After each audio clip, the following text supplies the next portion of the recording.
nombre del Padre, del Hijo y del Espíritu Santo. Amén. Queridos hermanos, continuamos nuestra meditación sobre la Virgen de Fátima y vemos cómo los niños llegaron a madurez espiritual muy grande después del contacto con la Virgen, después del contacto con este mundo que viene del cielo. La Virgen había dicho a la niña Lucía de aprender a leer, Y bien, en el otoño de 1917 aconteció un cambio importante en la vida de los tres pequeños videntes. Dijimos, Lucía contaba que en la segunda aparición la señora, que es la Virgen, le había recomendado aprender a leer. Algunas veces cuando decía esto, sus interlocutores le interrumpían. ¿Y todavía no vas a la escuela? ¿Es así como obedece a la Virgen? El problema es que todavía en esta fecha, bien no había escuela para muchachas. Se abrió la escuela este año de 1917, al menos aquí en Fátima. La pobre niña se callaba, no hubiera podido acusar de tal falta, si falta hubiese, a sus padres. Por otra parte, amaba tanto sus ovejas y el aire libre de los sotos y collados, y temía tanto ser objeto de las burlas de algunos y algunas de sus compañeras de colegio. He aquí cómo la providencia arregló las cosas. Fatigada de tener que estar enviando siempre a alguien a que corriera detrás de sus niños para satisfacer el deseo de las gentes que querían verlos, la señora Olimpia, hacia fines de agosto, confió la custodia del rebaño a su hijo Juan, para que los pequeños se pudieran quedar en casa. Este cambio de vida no había agradado a Jacinta, que con gusto habría prescindido de ver a tanta gente. Para Lucía, María Rosa había encontrado otra solución. En primer lugar, se había tomado el cuidado de indicar cada día a su hija a qué pasto debía conducir el rebaño. Y así la madre sabía dónde podía ir a buscarla si preguntaban por ella. Los peregrinos, los curiosos, los piadosos iban a preguntar a estos niños. Pero pronto, como hemos visto, la madre se cansó de ver a las hermanas de Lucía correr en busca de la hermanita y ocupadas una u otra a sustituirla en la guardia del rebaño. Y fue entonces cuando, a mediados de septiembre, se deshizo de las ovejas. Desde entonces, de común acuerdo con su cuñada, decidieron enviar a los niños a la escuela. Bueno, gracias a Dios, ya cumplen el deseo de la Virgen. Hemos preguntado a Antonio Martos si los compañeros se burlaban de Francisco a propósito de las visiones. Nos respondió, no se ocupaban de tales cosas. Y además Francisco era como yo, no les hablaba de las apariciones, no decía nada sobre ello. Era calladito, penitente, de oración. Pero aquí que Jacinta y Francisco no tuvieron tiempo de mostrar sus aptitudes. Lucía nos dijo que no conocieron otro libro de clase que el de las primeras letras. Y Jacinta además no iba con mucha frecuencia a la escuela, pues su madre consideraba que estaba muy lejos y que la niña era demasiado pequeña.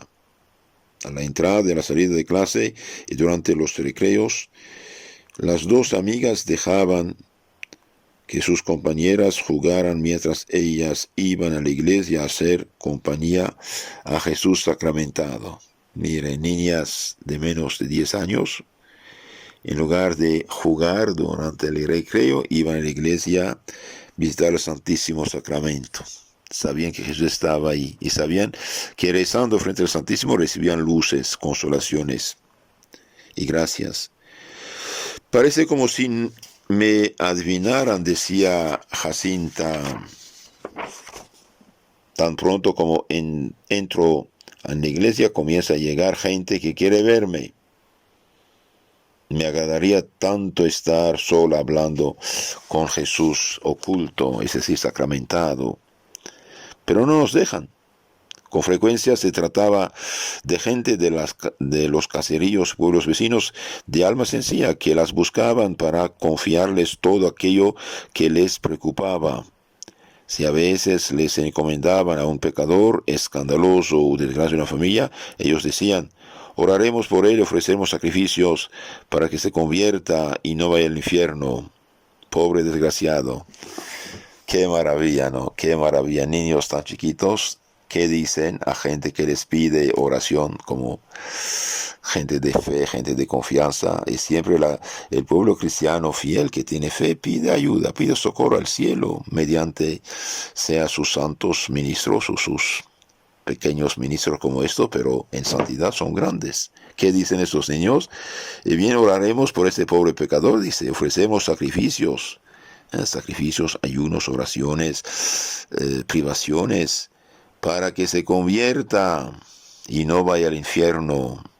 Y hoy, ¿qué decir cuando hay disque teólogos, disque biblistas que no creen en el infierno? Pobrecitos, desgraciados, perdidos, herejes que se hacen pasar por ministros de Cristo, especialistas de Biblia. No, queridos hermanos, hay infierno, y infierno eterno. San Mateo 25:46. Vayan malditos el fuego eterno, al suplicio eterno, vengan benditos la vida eterna. Y bien, toda persona que se dice católica, que no cree en el infierno, que vaya al diablo, porque quiere conducir al diablo. Eso no viene de Dios. Nadie en la iglesia católica tiene el derecho de engañar al pueblo cristiano, que no hay infierno. Sí, claro que hay infierno. ¿Para qué Cristo murió? Por los pecadores. ¿Y por qué? ¿Y para qué no vayan al infierno? Entonces, mire, esos niños de 10 años, menos 10 años, son más inteligentes que obispos, cardenales, que teólogos y profesores y predicadores, sacerdotes, modernistas, empapados de ideas falsas, protestantes, racionalistas. Por eso la iglesia anda mal. Por eso andamos como andamos. La gente ya no tiene temor de Dios, del infierno. Para ir al cielo, queridos hermanos, hace falta creer que hay cielo. Para ir al infierno, no es necesario creer que hay infierno. El que no cree será condenado. San Marcos 16:16, ¿no? Sí, oraremos por él, dicen los niños, y ofrecemos sacrificios. Sí hacían sacrificios, daban su comida a las ovejas y ellos ayunaban. Tenían sed y no bebían. Sufrían y aguantaban. Ofrecían a Dios nuestro Señor. Ofrecemos sacrificios para que se convierta y no vaya al infierno. Pobre desgraciado, pobre pecador. Y hoy quieren legalizar el pecado. Es derecho de... ¿Derecho de qué? Derecho es lo que corresponde a la naturaleza. Mi boca tiene derecho a la comida porque lleva la comida al estómago que me alimenta. Mi oreja no tiene derecho a la comida. ¿Por qué? Porque la taparía, no sirve para nada. Nadie tiene derecho de matar a su hijo en el seno materno. Un pueblo que permite esto va a desaparecer. Son pecados que claman en el cielo. Un hombre no tiene derecho de fundar una familia con un hombre. No tiene ningún sentido, no hay una familia. Mueren los dos, desaparece, se acaba la humanidad.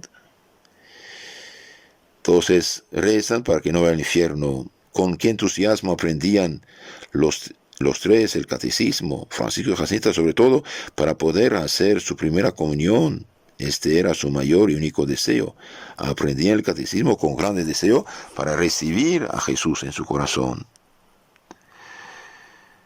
Francisco y Jacinta sabían de buena fuente que no les serviría de nada el estudiar. ¿Por qué? Porque la Virgen le había dicho que los llevaría pronto al cielo. Y por eso llegaban a pasarse en la iglesia el tiempo de clase. Y los maestros advertidos no se preocupaban por ello más que los padres. Cuando llegaban al caserío, iban los tres juntos a saludar a Jesús sacramentado en el tabernáculo. Sí, hermanos, niños van a saludar a Jesús, tienen fe, y hoy quieren destruir la fe. Hasta que dan los sagrarios del medio de la iglesia para esconderlos no sé dónde, en una capilla lateral. No, Jesús es Rey de los Reyes, Señor de los Señores, tiene derecho al lugar donde tiene que estar, en medio de la iglesia. Así nuestros padres, papas, obispos de esos siglos y siglos y siglos y siglos y siglos pusieron el altar mayor ahí en la iglesia, y en medio del altar en lugar de honor al sagrario no es por azar. Hoy no sé por qué tenemos que imitar a los protestantes en todo. Son herejes. No vienen de Cristo. El protestantismo es causa de la desgracia actual de los pueblos, de la descristianización, de la apostasía, de todas las leyes que llevan al infierno. Y los católicos quieren imitar a los protestantes. Es bien que digan que quieren ser protestantes, que vayan. Si esto quieren que lo digan, que no se digan católicos y hacernos protestantes. Como la comunión de la mano inventada y copiaron los protestantes, que no creen en la Eucaristía. Y ahora, aprovechando de esta peste, quieren obligar a la gente a comulgar en la mano. Y los doctores dicen que es más seguro comulgar en la boca que en la mano. Estos niños iban a la iglesia a saludar a Jesús sacramentado. Es necesario que tú vayas a clase, decía Lucía, pero yo me voy a quedar aquí, dentro de poco ir al cielo, y vale la pena que estudie. Cuando salgas de clase, ven a recogerme. Por la tarde le encontraba a Francisco en un rincón de la iglesia, cerca del altar, en donde estaba el Santo Sacramento. Cuando llegó la enfermedad, el invierno siguiente, Francisco tuvo que quedarse en casa. Su gran pesar era no poder visitar a Jesús sacramentado. ¿Y nosotros cuántas veces vamos a visitarlo? Si acaso la iglesia está abierta. Lo que resulta más desagradable es no poder permanecer un instante con Jesús sacramentado. Para Francisco estaba enfermo. Ve a la iglesia, le decía Lucía, y dile un montón de cosas a Jesús por mí. En la primavera de 1918 se produjo un acontecimiento muy importante para Jacinta, sobre el cual, no obstante, estamos poco informados. Su padre y su madre nos han contado que ella hizo la primera comunión en las siguientes circunstancias. Jacinta no hizo una primera comunión solemne, sino privada. Era un día de fiesta, un domingo, después de Pascuas. En la Cuaresma el párroco procuraba que las personas mayores cumplieran con la iglesia. Después se ocupaba de los niños. Aquel año, me parece, fue en junio. En el examen preliminar, el párroco encontró a Jacinta bastante instruida, pero Francisco volvió a casa hecho un mar de lágrimas. Desde entonces Jacinta comulgó varias veces en la iglesia de Fátima antes de caer enferma.